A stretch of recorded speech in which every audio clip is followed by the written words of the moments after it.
So ito na nga guys, kaya hindi kami nakapunta kay Larika. For today's video is naiba ang ating vlog. Inaapi ka ni Alamin, inaapi ka. Sige, sumbong mo sa akin yung sama ng ugali ni Alamin. Tapos, hindi ka pinapakain sa tamang oras. Oo. Bale, ito mami yung gamot ni Wawa.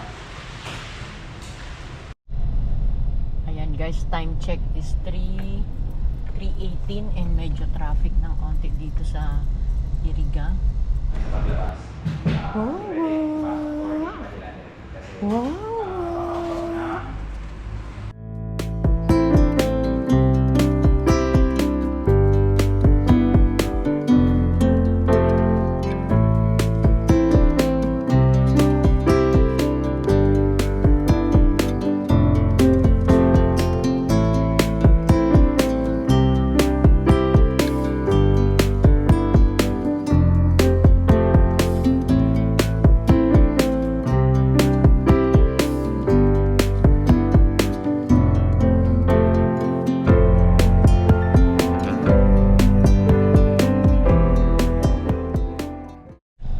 Ito na nga guys, kaya hindi kami nakapunta kay Larika. For today's video is naiba ang ating vlog. And hopefully, nandiyan pa rin kayo para manood kahit wala si Rika sa vlog natin ngayon. Kasi gawa ng kinuha namin si Wawa, yung aming asong chihuahua na inadap lang namin. So, meron siya guys galis na namamana. So, yung either daw yung mother niya or your father niya is may ganon. So, lalabas siya. So, pag pinanganak yung aso, malinis na malinis siya. So, lalabas siya mga 2 to 4 months old na yung aso. Depende kung nasistress yung aso, kunyari nagpalit ng location, kunyari nag-inadapt or gano'n, tapos na-stress yung aso, saka siya lumalabas. Pinaampun siya sa kapatid ni Joseph. Tapos pinaampun, nung ibinigay na sa amin, meron ng gano'n. So, nag-ano na siya, lumabas na siya, dun pa lang sa unang nag-ampun sa kanya. So, napakaswerte ni Wawa kasi napunta sa amin. May pinatake sa kanya na gamot na good for 3 months. Ayan. So, ipa-flash na lang natin kung ano yung mga gamot na pinainom sa kanya ni Doc. Para at least kung meron kayong ganyan sa bahay niyo, meron po kayo ng idea. Babae si Wawa guys. So, in-anticipate ako ni Doc. Kunyari, magbe-breed kami. Lahat ng magiging anak niya, kahit yung magiging ang kamate niya is wala, magkakaroon pa rin, may possibility na magkakaroon yung magiging mga tuta niya na gano'n. So, yun ang disadvantage kung magkakaroon ng inak si Wawa. Diba? Pero treatable naman siya guys. Nagagamot naman siya at tamang management nga lang. So, maiba naman tayo, konting knowledge. Mapa-pets naman tayo. Kasi alam ko, each of you na nanonood ngayon is may mga pets kayo and may mga na-encounter kayong mga problem na minsan hindi natin alam. And lalo na kapag wala naman tayo guys, budget na pampavet. Ito nga, buti na lang yung doktor dito is nauutang ko, wag kayong maingay. Ayan. Nauutang ko na guys kasi regular na kami doon. So, sinasabi ko na lang, babayaran ko na lang pagsahod, babayaran na lang sa ganitong. So, hindi naman tayo guys dapat masira. Kasi, just in case magkaroon tayo ng emergency, plus the tiwala itself, di ba? So, ganun talaga is dapat pag may napapagtiwalaan tayo, wag nating aalisin kasi yun ang pinaka-importante doon. Wag nating sisirain ang tiwalang ibinibigay na sa atin sa lahat ng aspeto, kay kaibigan, kay kasama sa bahay, kay asawa, kay kapatid, kay ano guys, basta yung tiwala talaga napaka-importante nyo kasi hindi tayo nun makakabili sa palengke. So ayan lang naman ang ating video for today and I hope you will enjoy kasi let's see kung ano pang ganap ngayon. Bibili kami ng dog food and cat food, so ipapakita ko na rin sa inyo kasi alam ko may mga pets, may mga pet lover ninyo. Thank you so much guys.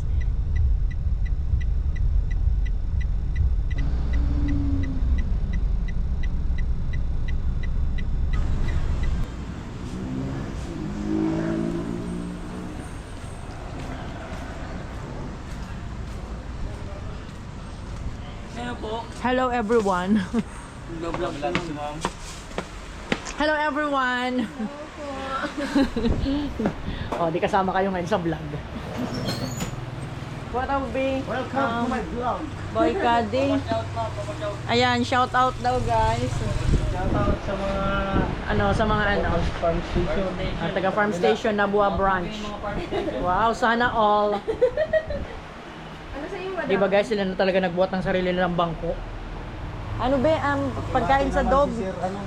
Si Sayon. Batiin mo na, sige na. Choy, sa kabila, sa branch 2. Ayan, dati daw. Adi, abi, sa papi, di? Adi? Bituan pa. Oo, papi yan. Adi na lang.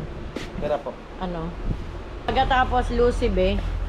Ito talaga ako guys, bumibili ng, tawag dito, ng cat food, cat litter, lahat na ng pagkain ng manok, rabbit, dito na talaga lahat. Kaya nakaka-discount na rin ako guys, pag marami akong binibili. Diba? Sa tao. Ha? Si Bads Mega. Oh, share. Kaya guys, maraming branch nito guys. So, pagpunta kayo ng Nabua, dito kayo pumunta sa malapit sa Pamilihang Bayan. Dito sa may, na-videoan ko naman kanina. So, alam nyo na yan guys. Wala kasi akong daladalang Ay, meron yata ako. Agpa ko to daw. YouTube channel ko.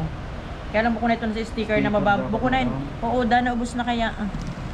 Calling card na lang yan. Calling card eh. Kagandahan guys kapag suki ka na talaga guys. Kasi kahit maiwan mo yung binili mo, nababalikan mo. Bili ako dito guys. Oh. Sila pa talaga nag-effort sa akin mag-chat. Naiwan ko nga daw yung binili ko. Nabalikan ko siya guys after 45 years. Hello! Ito ang long friend ko dito guys. Ito talaga ang mga long friends ko dito sa farm station. Si ano kaya uda na sadi? Siya. Si sa dunalo yung Di naman Hindi na naglog? sa inyo na. Sayang. Anong masasabi mo? Pirang taon na ikasadi? 5 years. Oh, di ba? 5 years na talaga sa pa kami dati guys, nagfa-farm pa kami. Oo, nagtatanim pa kami dati guys ng talong. Dito na talaga. Mahaba-haba na rin ang pinagsamahan namin dito guys. So sa mga taga Rinconada area guys, mga taga Camsor, sa mga naroon sa akin, mga taga Iriga, dito na kayo bilaw na kasi Iriga. Nagbiyahe pa talaga pa na buha. Pero at yung farm station sa Iriga, dyan na sabi na di ba tama ako guys? Tama ako. Tama yung panawagan ko.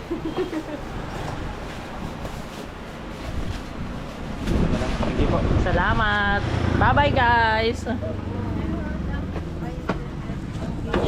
So dito to guys sa malapit sa may market. Ang challenge natin dito guys, parking. Ayan, may miming na naman. Miming! Gusto mo miming ng cat food? Ayan guys, kawawa naman yung mga miming na nasa labas. So, naghanap lang sila ng kung ano-ano makakain. Miming! Miming! Pero minsan meron naman may-ari sa kanila. Sa palengke nga guys, may nakita ko natatalian ng kadena. Ang bigat naman, kadena talaga. Hindi dadaan.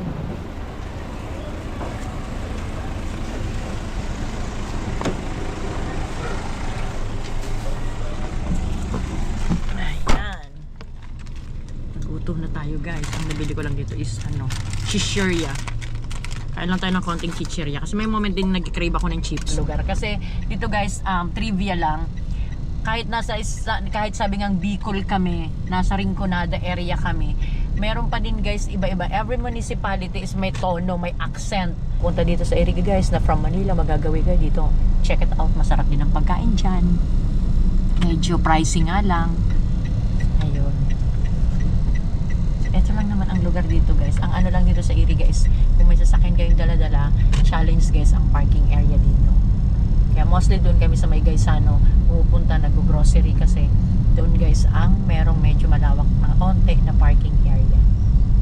So at least natuturo ko kayo ng konti dito sa lugar namin. Maiba naman tayo for today's video. And sa mga taga-Iriga, kasi may din akong nag-comment na taga-Iriga daw siya. So shout out. Ito po isang university dito. Ayan. University of Northeastern Philippines yan. UNEP ang tawag namin dyan. And so dito naman guys yung school ng anak ko. Dati ng high school. Anim siya. Ayan. University of St. Anthony. And yan ang medyo kilalang school dito sa amin. So at least natuturo namin kayo guys dito sa lugar namin, di ba? Para na rin kayo nakarating. Kasi ako natutuwa ako guys manood ng ng vlog ng ibang tao na nasa ibang lugar. Kasi kahit hindi ka nakakapunta, di ba, through panunood is parang nakarating ka na din. And one day, kung makakapunta kayo, sasabihin nyo, yung pala yung nakita namin sa vlog ni ganito dati, ganyan-ganyan. O, diba? And dyan ko yung pinanganak yung anak ko, guys. Ito naman sa ospital na to. Year 2000, ayan. Medyo old na talaga siya, pero rini-renovate naman. Ayun na yung renovation nila. So, medyo syala-syala na. And dyan ako na ospital recently. Dyan ako nagpa-check up. Kuya Noli, una sa lubong namin. Nag-upload daw siya dito sa Nabwa. Ang hirap nga daw guys mag-upload doon sa Balatan. Di ko alam kung bakit. Siguro minsan yung signal, ganun talaga. Kasi ginagamit lang doon ni Kuya Noli is dito yung data. So kanina nga is nag-chat sa akin din si Vince kasi bus na din daw yung load niya. So, may hirap din makahanap doon ng load. So buti lang meron pa naman akong natitira. So sinend natin sila para at least may magamit, di ba? And kami naman is may tower, katulad ng pinakita ko kanina, may tower kami dito. Pero minsan may time din na hindi rin okay kasi siguro talaga sa main server pag nagkakaproblema, so hindi rin may iwasan. So buti na lang kayo guys sa mga nasa Manila, lalo na yung mga nasa ibang bansa, yan sila sa Asinet, nasa US. Sabi nga yung internet daw kung ikukumpara sa ibang bansa, sports car. Dito sa atin sa Pilipinas, padjak, di ba? Super bagal. Kaya nakakaloka. So at least pero sa katsatsaga nakaka-upload din guys. So ito naman guys, ang bayan ng Nabwa. Ayan. So Manila, Naga City, Legazpi City. Ayan. Ang simbahan nila dito. Oh, sure. God bless you. Bless you. Bless you again. Ayan guys.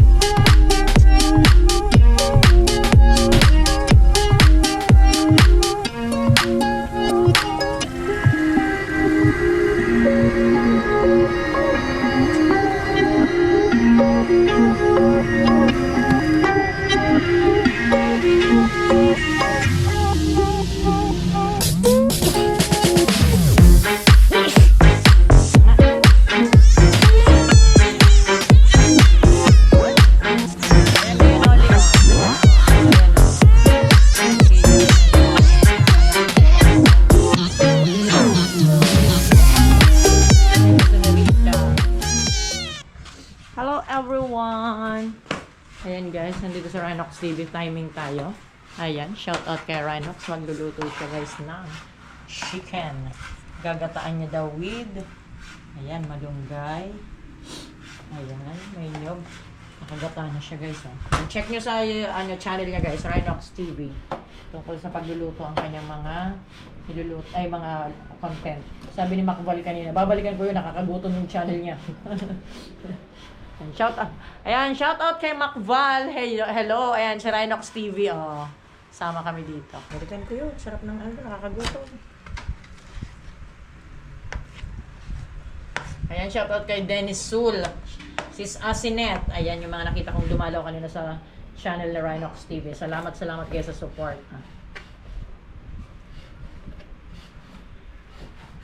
And syempre, makikikain tayo. Diba? Yun ang nun Yun ang bottom line. Kapag na-timing ka, ay perfect ka guys. So yun nga, napainom ko na guys ng gamot yung aso. Iniwan na namin dun sa kabila. And mag-i-edit lang muna ako today kasi naglakad-lakad muna kami. Dito kami sa kabilang bahay. Mga aso ko guys, anak na yan nung inampun ko. Inadapt ko. Nakita ko sa pet shop dati, baby pa yung mama niya. Tapos inadapt ko, ito na yung baby. Hello, love. Hello, love. Miss mo ako? Cedra. Up. Ay, namiss ako ni Cedra. Baba na, sige na, baba na. Ayaw mo na magbaba. Dito ko na lang talaga sa akin. Baho!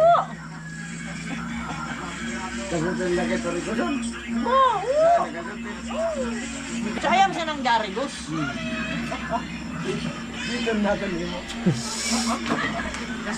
Binigay ko to guys kay Alamid. Pero hindi ako nakakalimutan. Oy po, sorry. Sorry, no. Kapalis ka din.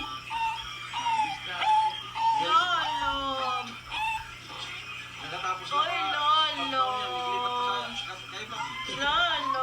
Oy, oy, oy. Inaapi ka ni Alamin, inaapi ka. Sige, sumbong mo sa akin yung sama ng ugali ni Alamin. Tapos, ay, hindi ka pinapakain sa tamang oras. Kasi hindi ka pinapatabi sa kama. Ambog. Kada ko naman yung video ka, ulo di ka. Hindi niya ako kasi nakakalimutan. Ang laki-laki na. Hindi man yan, grabe ko. Siyempre, grabe mo rin.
Hello. Mag-good morning lang kami.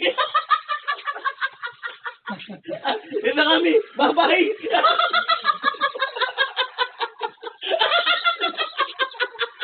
Masakit ulo. Malagit na sa mata. Hindi, mag-good morning lang talaga kami. Oh, okay na. Bye-bye. Pupunta kayo? Oo. Okay. Wala ka nang kantay. See you soon. Vlogger eh. Hindi nakanda yung camera niya.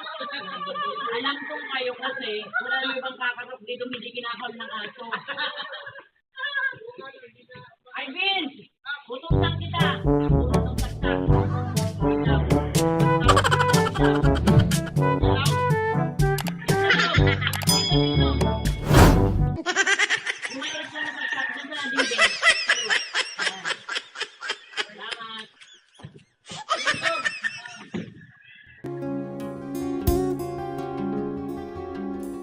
Napanahon ang pagkakataon,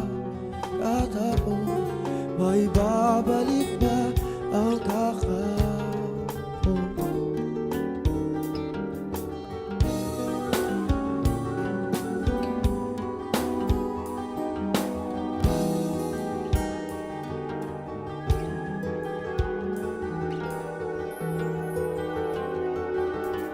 Yung ikaw ay nagbalik at tulad ko rin ang iyong pananabik, makita ang dating kalunay, tahanan ng ating dula at pangarap, ngayon ay naglamo na. Sana hanapin pa. Lumilipas ang panahon, kabiyak na